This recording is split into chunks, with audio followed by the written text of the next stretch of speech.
Acompañarnos otra vez en nuestro programa Padres de Familia, que lo dedicamos, como hacemos en los últimos meses, a conversar con el Papa Benedicto XVI y extraer de sus enseñanzas, que periódicamente vamos recibiendo, comentarios y luces sobre el devenir de nuestra historia, que en estos últimos días se está complicando bastante. Por eso quiero empezar el programa mostrando un hecho que ha tenido escasa repercusión en la prensa, pero que desde un punto de vista humano y cristiano no deja de sorprendernos.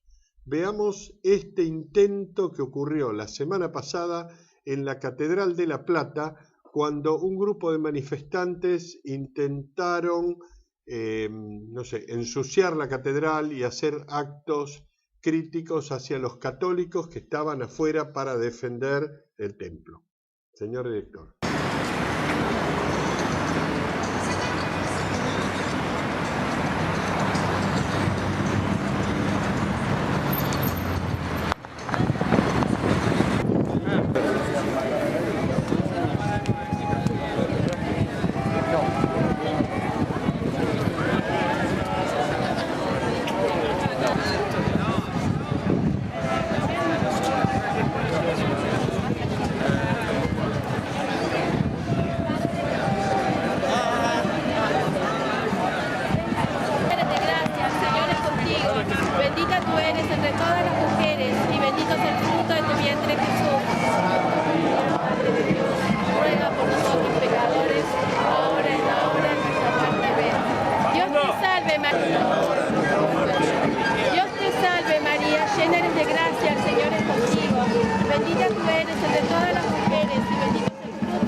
En el programa de hoy invité al doctor Hugo Verdera, a quien ustedes conocen, que es abogado, profesor de filosofía.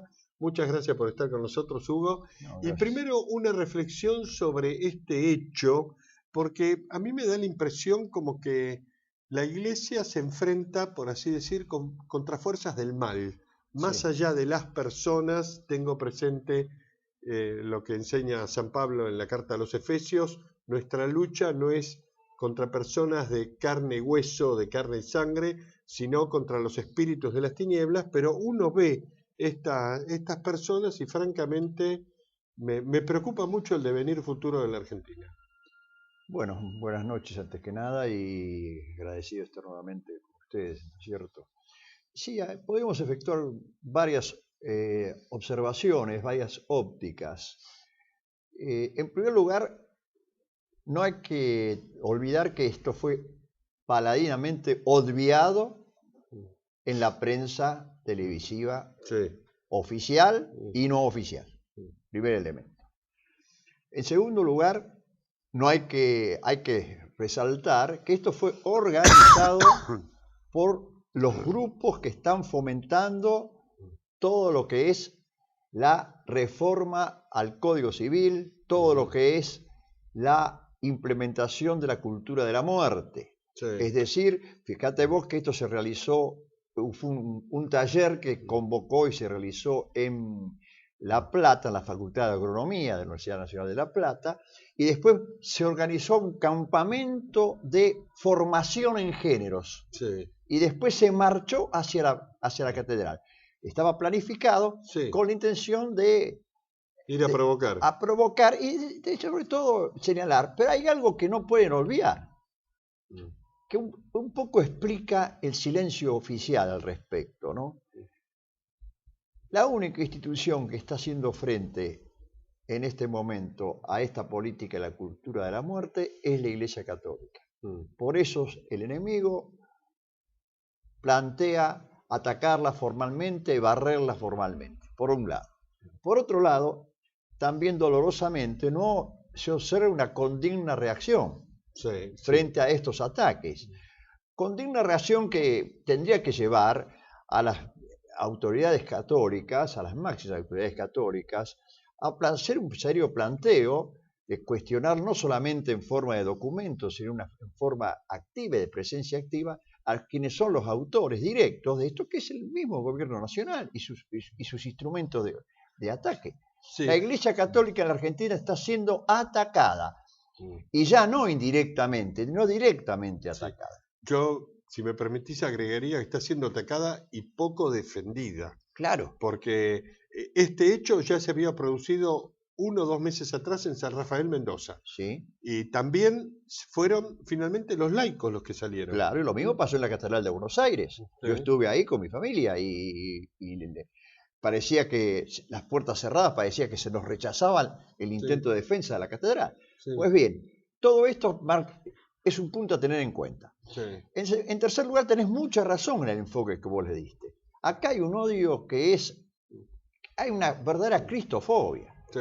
Hay un odio a Cristo, al Evangelio, a las exigencias éticas del Evangelio, y se manifiesta de esta manera. Se manifiesta en forma clara en el insulto, en la diatriba, se manifiesta en forma clara en el ataque directo. Esto es una etapa más. Por supuesto. Esto apunta claramente a denigrar en lo posible y a llegar a la agresión física contra. Y también hay que destacar un grupo de jóvenes que se presta a defender, no siendo reconocidos, se presta a defender y van y se defienden ¿cómo? A los golpes, a los palos, no, rezando el rosario. Sí, creo que en las imágenes debe haber salido se ve con toda claridad, se escucha la voz de los chicos rezando el rosario. Y un sacerdote presente también había. Había un sacerdote que fue escupido, que fue insultado y que terminó bendiciéndolos y perdonándolos en una auténtica actitud sacerdotal cristiana. Todo esto debe hacernos recapacitar. Ataques a la catedral son ataques a la iglesia son ataques a Cristo, ataques a Cristo son ataques a la esencia de la entidad del ser nacional, que no se quiere aceptar. Estamos en un proceso de cambio. Sí. El proceso de cambio es sustituirlos, erradicarlos a nosotros, convertir a la religión católica en el chivo emisario, en el gran enemigo, el gran opositor que evita el progreso de la sociedad. Progreso que vemos de la sociedad que se ha convertido en una aquelarre. Ya vamos camino a ser la capital, el paraíso sudamericano del poder gay. Sí.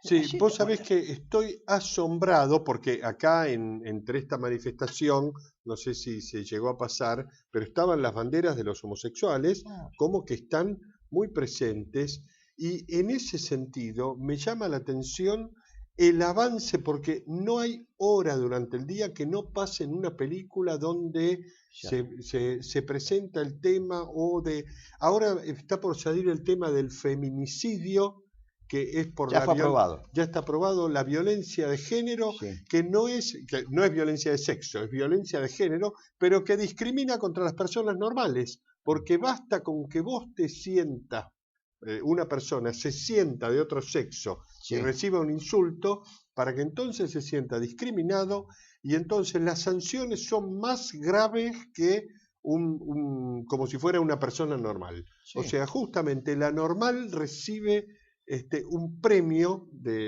por la sanción que puede cometer la presunta víctima. Ahora, las mentes degeneradas que están organizando, porque cuando uno conoce o tiene trato o escucha, los pobres homosexuales padecen muchísimo su homosexualidad, están siendo usados de chivos para degenerar todo el país. Ahora van a venir extranjeros a casarse acá, extranjeros a venir a adoptar acá. Hay turismos organizados ya. Por eso hablaba, hacía referencia, nos convertimos en la capital, en la Sodoma y Gomorra sudamericana. Sí. Y es una realidad que en la Argentina, que se caracterizó y se caracteriza todavía por una identidad mariana, por una presencia. Bueno, por eso uno aprovecha para decir, sobre todo para los que tienen alguna tarea de conducir la actividad cristiana, la vida de la iglesia, que el problema tampoco termina acá. Así como no terminó con todo el tema del matrimonio homosexual, tampoco termina en esto que salga la reforma del Código Civil o no reforma.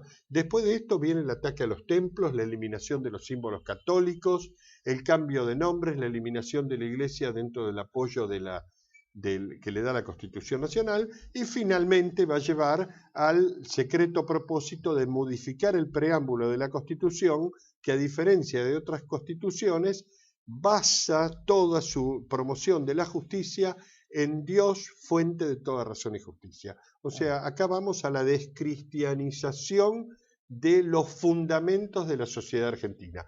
El pueblo seguirá teniendo más o menos alguna formación cristiana, pero en los símbolos, en la cultura y en la legislación va a desaparecer. En realidad, no solamente es absolutamente real tu análisis, Eduardo, sino que en realidad hay algo que es más grave, que es la perversión del sentido común del argentino medio, que se está logrando en todos los planos. Vos fíjate que los referentes morales en este momento de ese ente etéreo llamado opinión pública son Marcelo Tinelli, Mauro Viale,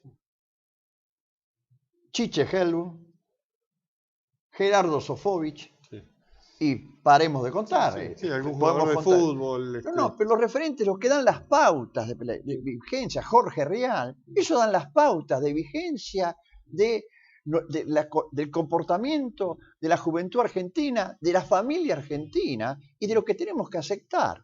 Uno realmente se sorprende si no supiera que esto es bien orquestado y que en el fondo lo que se busca es erradicar al cristianismo de la Iglesia de la República Argentina. Hay que decirlo con todas las letras.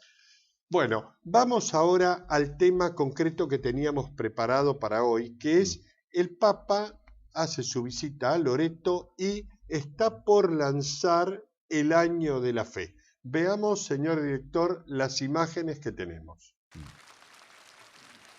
Durante la audiencia general, el Papa ha explicado que la liturgia ayuda a los católicos a entablar una relación personal con Dios. Dijo que las ceremonias permiten que ese trato no sea individualista. En la liturgia de la Iglesia aprendemos a no rezar de modo individualista, sino que debemos entrar en él nosotros de la Iglesia que reza. Además, la liturgia no es el recuerdo de eventos pasados, sino la presencia viva del misterio pascual de Cristo, por encima del tiempo y del espacio. Antes de concluir la audiencia general, el Papa pidió a los católicos que le acompañen con sus oraciones a su visita a Loreto, prevista para el jueves 4 de octubre. Explicó que allí rezará por el próximo Año de la Fe y por el Sínodo de Obispos sobre la nueva evangelización.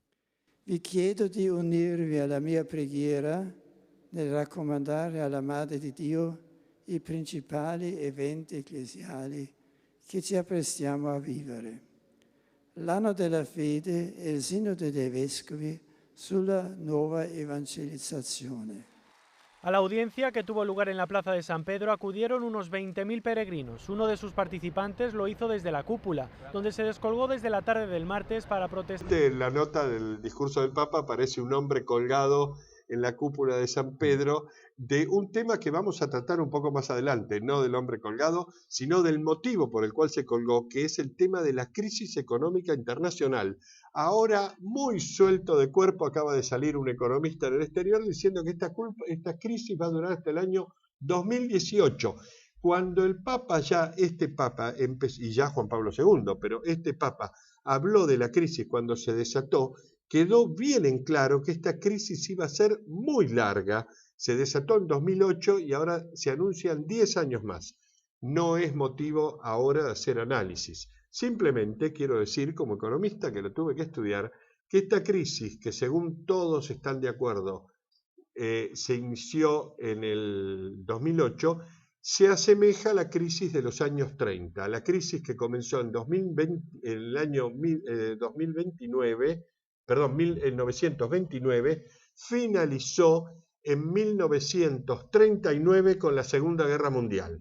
No quiero decir que la historia se repita, pero esta crisis también amenaza ser una crisis de una década y hay tan en el mundo con distintas cosas. Obviamente uno no dice esto tiene que pasar así, pero también convendría recordar que este Papa cuando asumió eligió como nombre Benedicto en homenaje a Benedicto XV, que había luchado denodadamente para evitar la Primera Guerra Mundial. Bueno, lo concreto es que el Papa viaja a Loreto y primero habla de la importancia de la liturgia. Sí. ¿Por qué es tan importante para los cristianos la liturgia, a pesar de que no sepamos? Mira, explicarle a mucha gente que de pronto no lo conoce. Sí, el problema, hemos señalado en programas anteriores las líneas básicas del pontificado de Benedicto XVI y hicimos hincapié, una de ellas era precisamente la necesidad del respeto a la liturgia, puesto que él había constatado, y lo está demostrando constantemente, una cantidad de abusos litúrgicos y que afectan gravemente a la fe. Y esto se vincula también con la declaración del año de la fe. ¿Por qué afecta a la fe? Y afecta notoriamente, porque la liturgia es un acto de una especie de oración hacia Dios en virtud de todo un estamento que responde precisamente a la voluntad de Dios y una voluntad de la criatura dispuesta a la adoración. Ajá. La liturgia, los abusos litúrgicos han roto la relación vertical y buscan un horizontalismo, una asamblea, una mala interpretación del propio Concilio Vaticano II, del pueblo de Dios, sí, que termina diluyendo los roles, haciendo que el sacerdote se convierta en un laico y el laico una especie de sacerdote o sacerdotisa. Ajá. Es decir, la liturgia expresa la relación. ¿Qué perjuicio trae para la...? Tremendo. Fíjate vos, uno de los graves problemas que muy bien ha señalado la Madre Teresa de Calcuta. Dijo que uno de los principales problemas que acucia hoy en día la relación del hombre con Dios es la comunión en la mano, por ejemplo. Permitida, pero que el Papa no da la comunión si no es de rodillas y en la boca, como se daba tradicionalmente. La comunión, el hecho, por los abusos litúrgicos, por eso hay un run en el ambiente que eso se van a volver atrás, va a modificarse nuevamente. Mejor dicho, volver a los cauces. Pero el problema litúrgico es muy importante y vos lo ves. Mucha gente desconoce la esencialidad de la misa. La misa es una unidad de adoración y de repetición activa del sacrificio salvador redentor de Cristo. Sí. Observá vos que vos en realidad no podríamos comulgar nosotros, o sea, la comunión, comernos y bebernos a Cristo, según su mandato, si antes no nos empapamos y no nos comemos y bebemos su palabra. Es decir, la comprensión de la palabra de Dios. Por eso las etapas están íntimamente unidas. Yo voy a hacer un ejemplo con mis hijas. A ver. De las niñas. No tan niñas. Salíamos de misa. A ver, ¿qué dijo el sacerdote? ¿Qué se llevan del Evangelio? ¿Qué escucharon? Y bueno, al principio, ahora atendían. Sí. Terminan atendiendo. Si vos haces esa pequeña encuesta a la salida de misa, te vas a dar una sorpresa. Mucha gente ni tiene la menor noción de no escuchó. Sí. Puso el rostro y no escuchó. Y eso es lamentable, porque en realidad te inhabilita, y eso lo establece la liturgia, te inhabilita para la comunión, no haber asimilado la palabra de Dios. Es decir, hay una unidad sustancial en lo que es la misa, en el cuerpo místico, el sacrificio y adoración, que la liturgia lo establece, Ahora, lo alambica. el Papa acá lo que pondera de la liturgia es que rompe el individualismo. Claro. ¿Qué quiere decir eso? Eso es muy claro. En la adoración del pueblo de Dios, cada uno como persona va hacia el Señor, pero lo hace en comunión, en comunidad. ¿Por qué? Porque en última instancia el cristiano lo que lo caracteriza y debe caracterizarlo es su solidaridad. Como decía Juan Pablo II. Claro, o sea, somos hermanos entre nosotros. En Cristo, hermanos en Cristo. Y vamos a escuchar la palabra de Dios, escuchar al Evangelio, que es la boca de Jesucristo, según decía muy bien San Agustín, y tenemos que tener los oídos limpios. O sea, si somos hermanos, porque somos hijos. Porque somos hijos del mismo Padre. Ajá. Es decir, en síntesis, este aspecto litúrgico es vital para la vida de la Iglesia. ¿Por qué es que el Papa dice que es la presencia viva del misterio pascual? ¿En qué nos distinguimos de los protestantes o de los judíos? En que únicamente hay consagración válida en la misa católica. Uh-huh. La distinción clara está en que la única iglesia de Cristo es la iglesia católica. Y la o sea que Dios está presente. Está presente. Dios está presente en cada misa.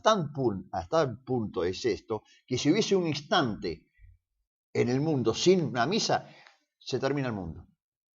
Son palabras que decía muy bien Castellani, analizaba Castellani. Y también lo señala el padre Membiel. Terminemos por un minuto conversando con Benedicto y conversando con el doctor Hugo Verdera. Y decime, Hugo, el Papa va a Loreto y va ya a salir con el tema del año de la fe. ¿En qué consiste este tema del año de la fe?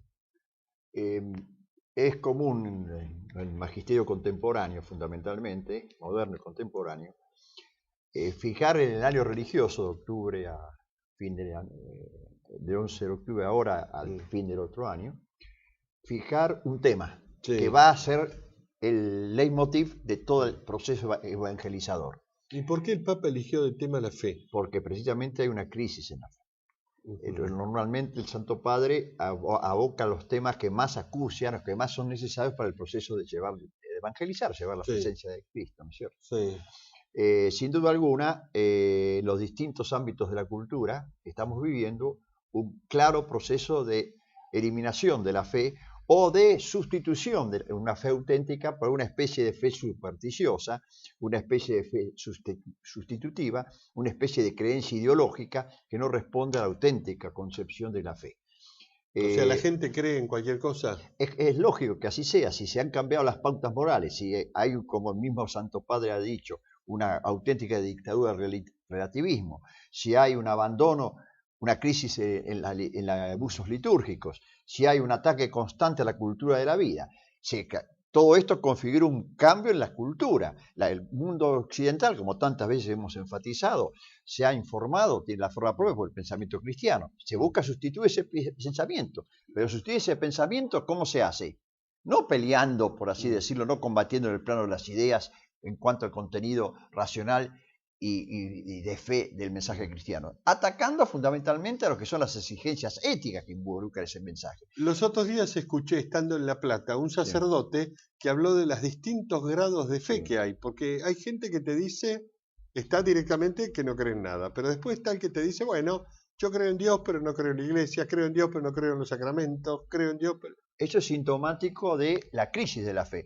Mira, al respecto, quería rescatar yo nuevamente la figura de Monseñor Aguer. A ver. Monseñor Aguer, antes de viajar a Roma, invitado junto con otros cardenales, especialmente porque no había sido designado a concurrir al Sínodo de Obispos, que como decía el Papa es muy importante también este año, muy importante porque es el proceso de la evangelización en el momento actual, en este momento de crisis. Y Monseñor Aguer ha hecho una síntesis maravillosa. Solamente quiero citarte un párrafo nada más que merece el análisis. Exhorta, ofreciendo el año de la fe, siguiendo el mandato de Benedicto XVI, a instancias sencillas y oportunas de estudio y asimilación de la verdad católica. Primer análisis. No puede haber una fe sólida en un católico si esta no es estudiada y asimilada en su realidad. Es decir, si no es comprendida y si no es, al ser comprendida, asumida en un acto voluntario, en una adhesión voluntaria de nuestra inteligencia y de nuestra voluntad, valga la redundancia conceptual, a ese contenido de verdad. Es decir, rechazar una dictadura, una igualdad, un igualitarismo entre distintas creencias que no es el camino. Pero dice Monseñor Aguer, este proceso el cristiano tiene que buscar entender siempre más y mejor. Sí. En esto sigue claramente a Benedicto XVI, entender más y mejor. Vos decías bien el domingo pasado que el sacerdote que hablaba concretamente de los distintos tipos de fe, como se interpretaba dentro del corpus católico. Sí. Una fe indiferente, una fe muerta en última instancia y una fe viva. La fe del católico, la fe del cristiano debe ser necesariamente una fe viva. Decime, ¿cómo hace la persona para tener fe?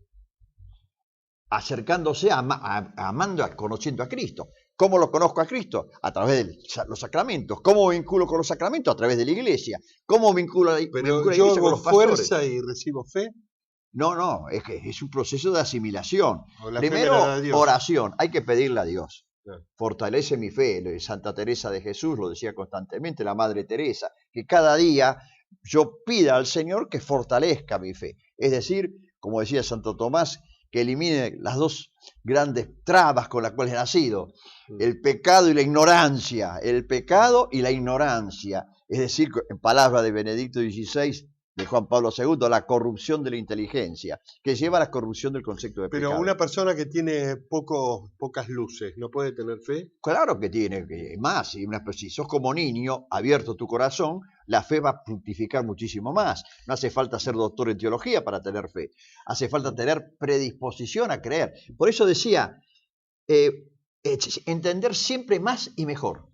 Bien, ahora, el Papa elige empezar el año de la fe en una fecha que tiene que ver con el Vaticano II. Sí. ¿Cómo es eso? Eso es importante también.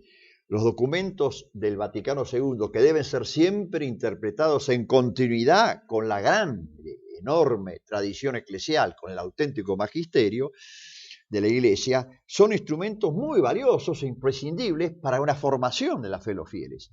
Por eso los documentos del Vaticano II, interpretados correctamente, en consonancia con la cátedra de Pedro, son un arma ineludible porque marca una continuidad de tradición. Claro, porque hoy justo leía, o ayer, en realidad ayer jueves, leía un comentario del vaticanista Sandro Magister, sí, como que hay dos posiciones, uno que es continuidad, digamos, enriquecimiento dentro de la línea de continuación, y otro ruptura, como si el Vaticano hubiera roto con la tradición de la Iglesia. Bueno, es la introducción de la dialéctica en el corpus católico.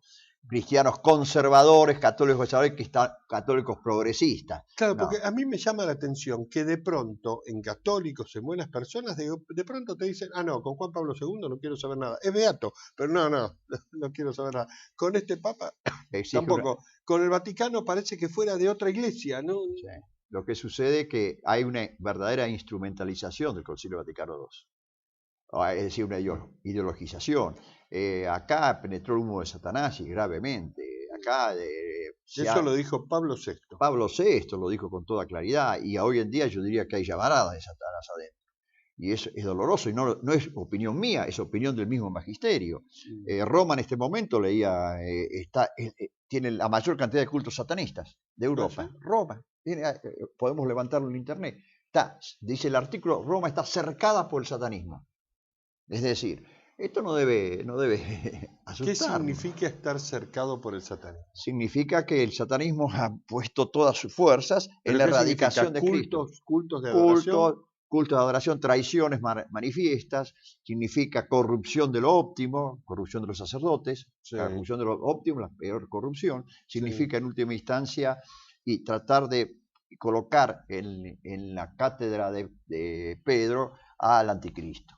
Y eso es gravísimo, no debe asustarnos, está vaticinado, pero sí debemos estar advertidos ante esta realidad. Y volviendo un poco, ¿cuál es el objetivo de los documentos del Vaticano II? A ver. ¿Cuál es el objetivo en última instancia de este año de la fe? Dice Monseñor Arey, el objetivo es despertar en ellos la conciencia de su identidad bautismal. Me parece magnífico.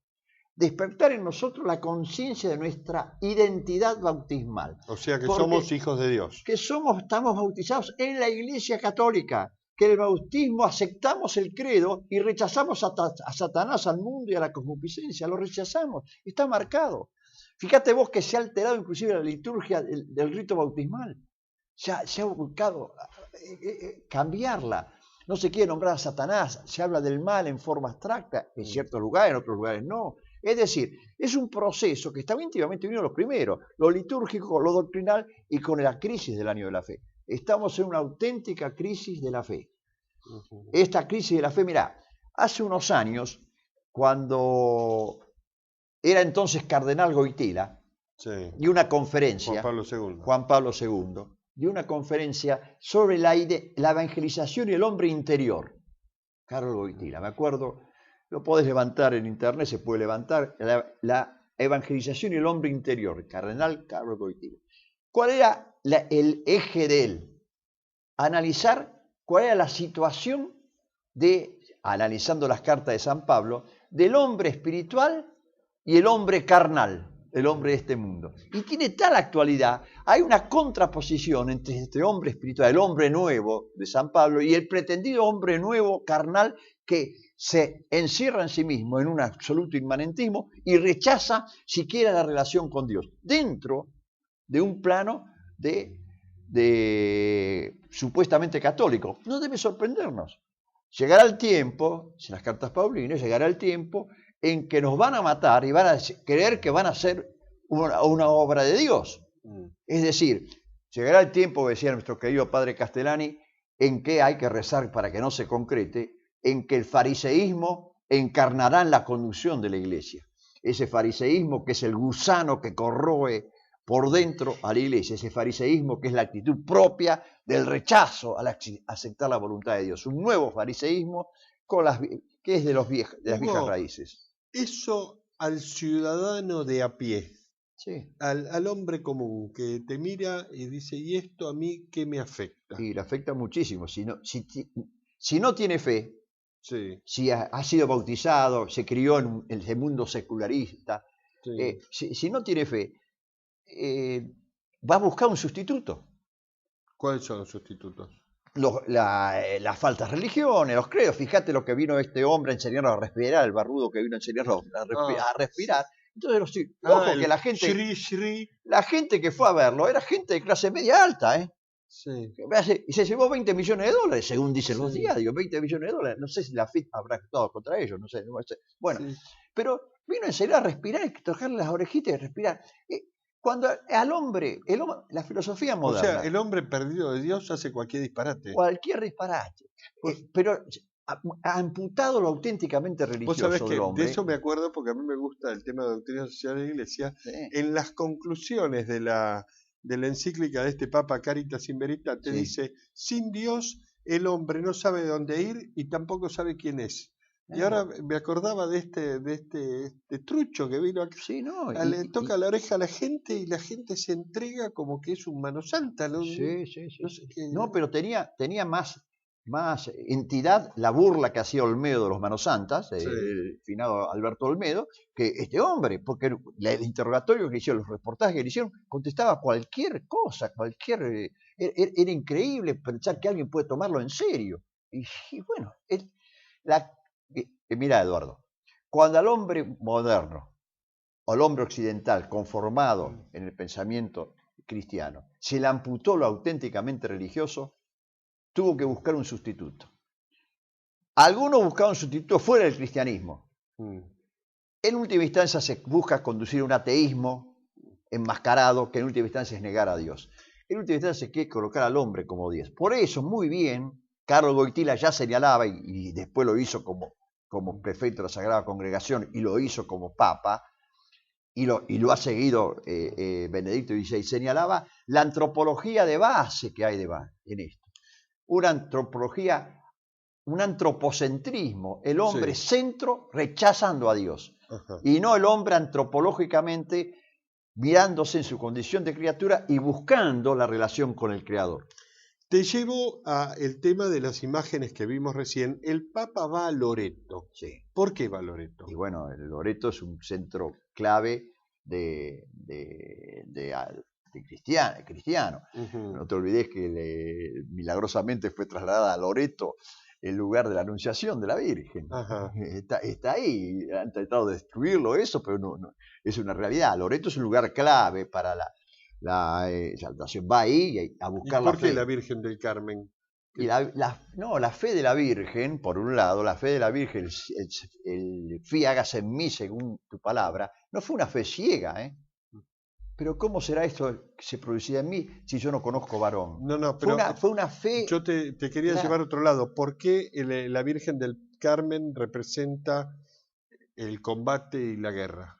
Bueno, ¿vos me querés llevar a Lepanto? No, te quiero llevar bajar a nuestra época, pero ¿por qué? Y bueno, porque en esta época es necesario, aunque algunos sostengan lo contrario, un testimonio que se aproxima a un martirio real.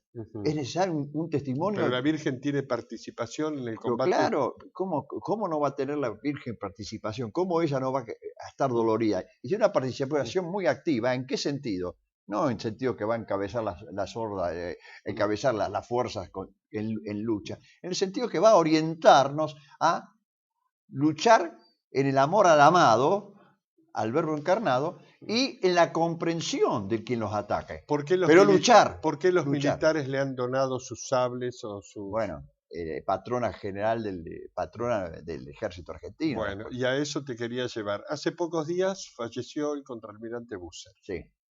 Héroe de Malvinas, encabezó el desembarco en Malvinas.